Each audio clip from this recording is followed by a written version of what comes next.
Hi, welcome back. We are now back to No End House by Brian Russell.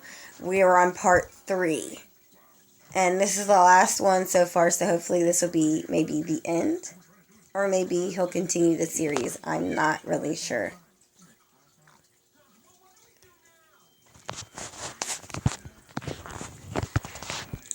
David stumbled to his car in a daze. The last couple of hours were a complete blur. Haunting images would sporadically cross over his mind, slowly reminding him of the hell he's now leaving behind.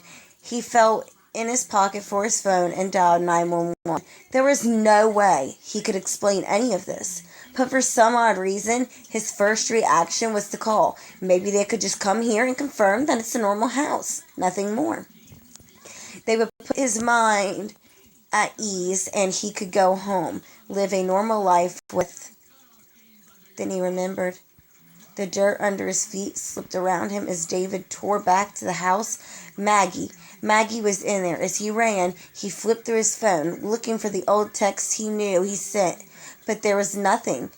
There were texts to Maggie, from Maggie, but all of them were blank. David swore under his breath as he reached the door. He tried the knob, but no use. With both fists, he pounded on the door, screaming Maggie's name. Nothing. His fists were red and burning, and David slumped to his knees, palms dragging down the door as he went. After a few moments, David felt his eyes sting. He had left her in there. The woman he loved went in there to save him and took his place. He had to find a way in. There had to be another way in. David rose to his feet with a renewed energy, but before he could move, he felt his phone vibrate. It was a text, and looking at the name gave him relief. It was Peter Terry. Maybe he could help. Hey, Dave, you all right? You haven't heard from you in a while. Peter, Jesus, where are you? I'm in the house. I went in to find you, man. I told you not to go. It's past now, whatever, but Peter, I need to get back in. Do you know how? Go around back. There's an oak next to the house with a trap door at its base. Go through there. It's a service entrance. Why the fuck would this place need a service entrance? Just get to the tree, man. I'm trying to help you. David didn't have time to ask anything more. He took off running down the porch to the other end of the house, leaping over the side rail and landing in an awkward pile below. He could see the tree wasn't far, or maybe it was. It was so big, the depth perception was hard to figure. And was that even there before? Yeah, he had other shit on his mind earlier. And who really takes notice of trees? And this one, it was massive. He ran up to the side, and there it was, a small wooden door on the ground below it, like one of those old cellar doors houses used to have leading into their basements. David looked around him and turned in behind his back, and he wasn't even sure why he did. He just had one of those feelings. Shaking it off, David yanked on the handle.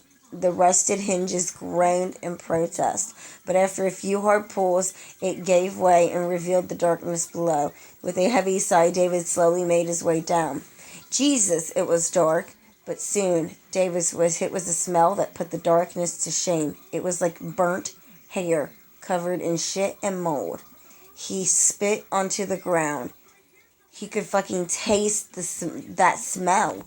David got his phone out, and turned it on. Turned it to its highest brightness. It wasn't much, but he was at least able to see the surrounding walls.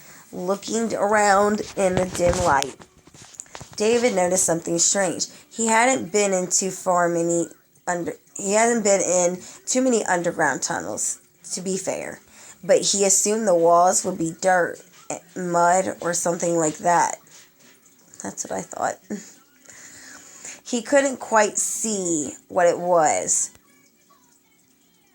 but it wasn't anything man-made or that would pass as dirt.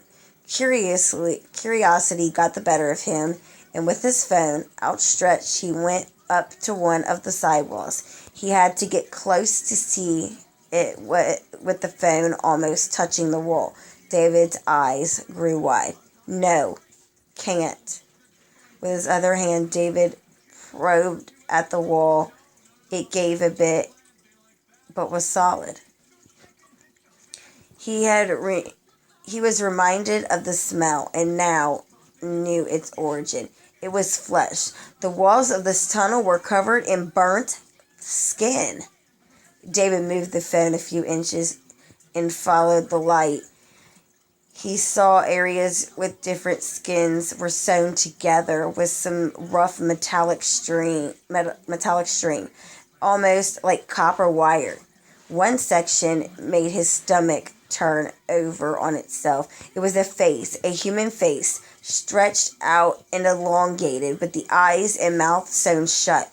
The nose was removed, and the holes that was left behind was sutured as well. Maybe it was the smell or the sight of this, but David couldn't take it. With alert, he turned to the side and vomited on the ground. The tunnel went on for ages. What was most likely only a few minutes felt like hours to David. He had to get inside and save Maggie. Nothing else mattered. Peter was a friend of his, but if it came down to it, Maggie was the first to save.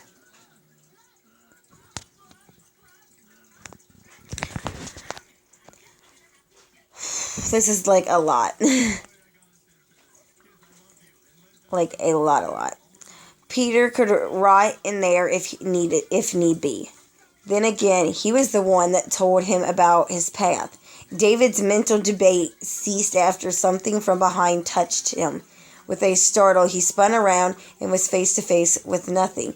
Confused, David brought his phone up and reached out into the darkness. Nothing. Nothing except a wall that wasn't there 2 minutes ago. Rank and covered in flesh. David screamed and pounded on the wall in front of him, and it gave only slightly. The wall was shrinking, trapping him in as he walked. It hit David like a train. He was in the service tunnel, but he was in the house. It had him. There was no going back. The house was pulling him in, and it was glad to see him. Earlier this may have fazed David more than it did, but at that moment. There in the hell tunnel, David barely flinched. He had seen what this place was capable of, and he had witnessed some of the most sanity testing experiences imaginable. He'd seen it all, or at least he thought. As he walked, David could now hear the tunnel shrinking in from behind. The grinding, sloshing noise of flesh twisting on itself to seal him in made him feel sick again, but he only sped up his walking.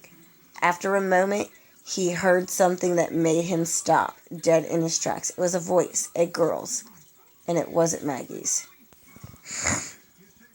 Why did you come back? Why did you come back? David stood there frozen. The voice seemed to come from everywhere. Why did you come back? Why? The screaming was getting closer, and David braced himself against the back wall. Soon he heard the thudding footsteps of someone running towards him, and then he saw her, a girl, no older than 13, running up to him, yelling her constant question. David was too stunned to react short of just standing there. The girl ran up to him and began to pound on his chest with her fist, hard at first, but then weakening, like a spoiled girl hitting the ground when she doesn't get her way. Why? David, why did you come back? The girl slumped to her knees in front of him. With one final hit against his leg, David stood there in shock, hands slightly raised and tense. His fear began to ease out of him. She clearly wasn't a threat and didn't seem to be a ghost or anything. Hey, he began. It's all right. Who are you? The girl jumped slightly at his words. Slowly, she lifted her head to look at David. His heart sank as he saw her face. No eyes. Absolutely no eyes. Blackness. When she spoke, he could see inside her mouth. No tongue and no teeth. Just a void. You came to save us, didn't you?